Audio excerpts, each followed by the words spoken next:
My name is Chad Sprague. I am the owner of Unlimited Blind and Window Cleaning out of Carson City, Nevada. We service houses, we service commercial buildings. I want to give you guys a little tutorial on basically what we do and things you can use in your home that make it easier for you. So we're going to teach you how to pull screens today and how to clean windows and how to clean screens. All right, so first thing you want to do is, everybody says to use the tabs. We don't need them.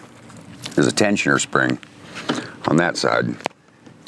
This one happens to be backwards, very common.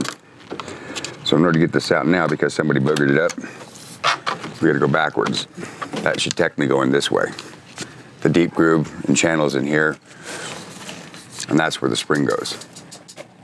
Because if you're opening the window this way, you can't remove the screen by going that way, right? But I can. So then again, spring goes in the deep side of the track, like this. Push that up in there, kick this little corner down in there, push that in there, and then it just snaps into place like that. That's it. Yeah, the spring should hold in. If it doesn't, give it a little wiggle like that, and then you know it's in. Cool.